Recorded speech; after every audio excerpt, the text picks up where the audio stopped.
Ignoro cuáles sean los hábitos de lectura de Luis de la Calle, pero yo supongo que en algún lugar debe tener un volumen del retrato de Dorian Gray y en algún lugar en su closet debe tener un retrato con su imagen avejentada. Solamente así puedo entender por qué, si lo conocí hace 2 décadas, cuando era ministro de Asuntos Comerciales en la Embajada de Washington, se sigue viendo como un chamaco, mientras que todos los demás hemos pasado por un proceso natural de envejecimiento. Luis de la Calle es una mente brillante. Ha sido además subsecretario de Negociaciones Internacionales dentro de la Secretaría de Economía. Actualmente está a cargo es socio del despacho de la Calle Madrazo Mancera. Recientemente publicó un libro que se lo recomiendo porque rompe cartabones. Nos han dicho muchas veces que México es un país pobre, que México es un país que no puede levantar cabeza, y reuniendo toda una serie de indicios muy inusitados, en una colaboración con el doctor Luis de la Calle, nos ofreció un libro que se llama Clase Mediero, que si no lo han leído, se lo recomiendo. Luis de la Calle, hoy queremos que nos hables de cuestiones, pues no sé, de economía de este país. Ya después me platicas lo del retrato que tienes escondido en el closet. Adelante.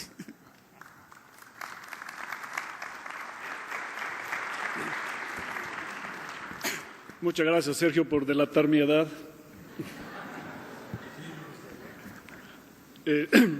Muchas gracias a José Manuel, a la Asociación de Radiodifusores del Valle de México, por su muy atinada iniciativa de invitarnos a una reflexión sobre un tema muy importante en un momento crucial de la historia de México. Me complace mucho compartir el panel con 2 muy buenos amigos míos que conozco hace muchos años. Agustín, por supuesto, con quien tuve el privilegio de compartir estudios durante muchos años y una larga amistad, y por supuesto con Salomón Presburger. Todo el mundo empieza sus conferencias hoy diciendo, los economistas, que vivimos una época de incertidumbre. Yo estoy completamente en desacuerdo con eso. Vivimos una época de absoluta certidumbre, que los años que vienen son muy difíciles. Particularmente en Europa y en Estados Unidos, y por lo tanto en el resto del mundo.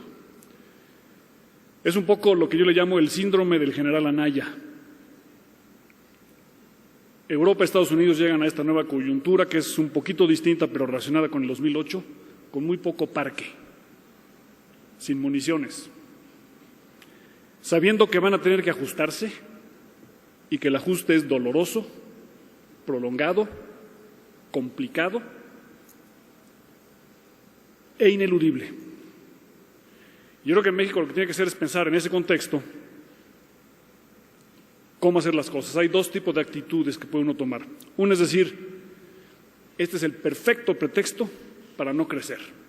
No crecemos porque el mundo está complejo, hay un crecimiento letárgico en nuestros principales socios comerciales y por lo tanto podemos seguir nadando muertito y no pasa nada. Eso sería un error de proporciones históricas. No podemos nosotros en México decir no crecemos porque el mundo no está creciendo. De lo que se trata para poder crecer en un mundo donde el pastel no va a crecer es ir por una rebanada más grande. O sea, los mexicanos tenemos que convencernos de que podemos agarrar una rebanada más grande de un pastel menos dinámico en los principales mercados del mundo y tener esa visión para hacerlo. No lo vamos a hacer si no tenemos excelencia y no lo vamos a hacer si no tenemos absoluta competitividad y competencia en todo lo que hacemos. El desarrollo en las escuelas de economía generalmente se enseña diciendo, en un extremo unos dicen es automático y en otros extremos dicen el gobierno te asegura el desarrollo. Obviamente no es ni uno ni el otro. O sea, no hay sociedad que se desarrolle sin una introspección. Los problemas que tenemos ahora en México de seguridad, de crimen organizado, de falta de respeto de las leyes, son una ocasión ideal para hacer esa introspección. El secreto del comercio internacional es, ustedes lo saben muy bien, lo que se llama la ventaja comparativa. O O sea, no es superar las desventajas, sino invertir en las ventajas comparativas. Entonces tenemos un espejo y México tiene que verse en ese espejo. Es un poco esta idea de si debemos hablar bien o mal de México.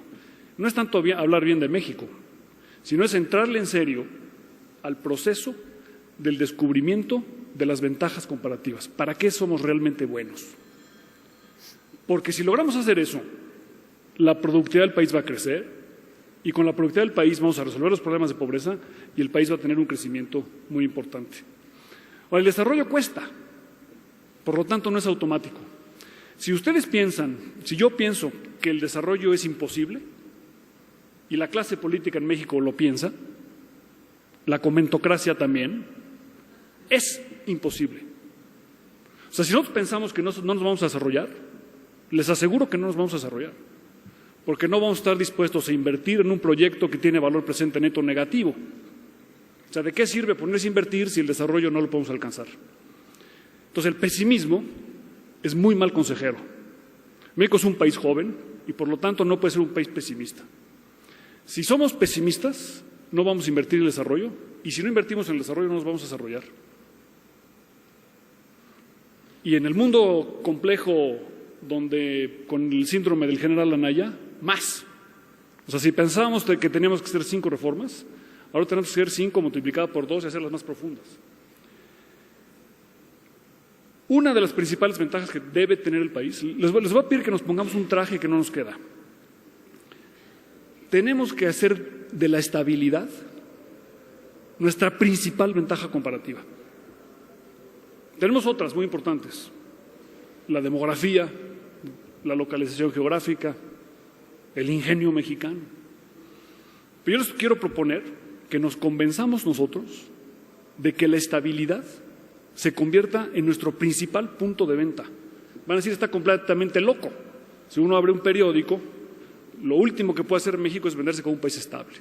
Bueno, no vamos a ser estable hasta que no nos convenzamos de que es importante invertir en la estabilidad porque es nuestra principal ventaja. O sea, no solamente nos conviene la estabilidad porque es buena, porque es justa, sino porque es nuestra principal ventaja comparativa. Estabilidad, por supuesto, macroeconómica, a la que hizo amplia referencia Agustín Carstens. Estabilidad política, de tener un régimen democrático que funcione. A mí me preocupa mucho esta nostalgia por un ejecutivo eficaz. O sea, necesitamos pesos y contrapesos y discusión para poder hacer las reformas y necesitamos también la estabilidad jurídica. No va a haber incrementos importantes en la productividad sin certidumbre jurídica. ¿Por qué una persona pondría esfuerzo si en la tarde le roban en el microbús su salario?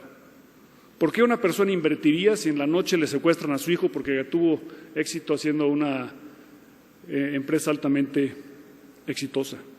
¿Por qué dejaría un campesino pobre su milpa de 2 hectáreas para irse a trabajar en otro lado si sabe que se la va a robar su primo, su tío o el presidente municipal y el sistema judicial mexicano no podrá recuperar la propiedad que a él le pertenece? La estabilidad es la clave, es la clave para el éxito y la certidumbre. Y con ella, pero también la competencia. Necesitamos la certidumbre de que voy a poder competir, pero también la certidumbre de que me van a competir. Y yo quisiera proponerles 2 ideas adicionales y ya terminar. La primera de ellas es, no esperemos que México tenga un Big Bang y de repente empecemos a crecer al 8% y seamos imparables y tengamos un crecimiento aparentemente explosivo, pero efímero. Nos conviene mucho más un país que va construyendo deliberada, paulatina, pero sólidamente su crecimiento en un proyecto muy complicado que se llama el establecimiento del Estado de Derecho. Nos lo dijo hace 150 años el mexicano más importante de la historia y no hemos sabido entenderlo: el respeto al derecho ajeno. Cuando en México respetemos el derecho de los demás, vamos a haber llegado al desarrollo. Y eso no es a través de un Big Bang. Eso es un proceso acumulativo de cambio cultural de cada uno de nosotros. No se trata solamente de tener policías únicas o tribunales que manejen bien las cosas o cárceles eficientes, sino el respeto de cada uno de nosotros del derecho de los demás. Finalmente, en materia de comercio internacional, a mí me gustaría mucho que México, en lugar de tomar una actitud defensiva, en el concierto mundial del nuevo realineamiento de las condiciones mundiales, nos pusiéramos a pensar, Estados Unidos, para que reduzca su déficit de cuenta corriente, o exporta más o importa menos. A México le conviene que Estados Unidos exporte más para que no importe menos. Ahora, ¿exportar a dónde? Hay 4 países que pueden consumir mucho más exportaciones: Brasil, Rusia, India, China, los BRICS. ¿Por qué no hacemos de nuestra política comercial una política que diga abramos a los BRICS? El presidente de la República va a estar en Honolulu, Hawái, en la reunión de APEC en noviembre, y que le dijera al presidente Obama, vamos a cambiar la conversación mundial para que la apertura de los BRICS sea el camino para la conquista de los mercados y se mande la señal de que México es un país que tiene confianza en sí mismo.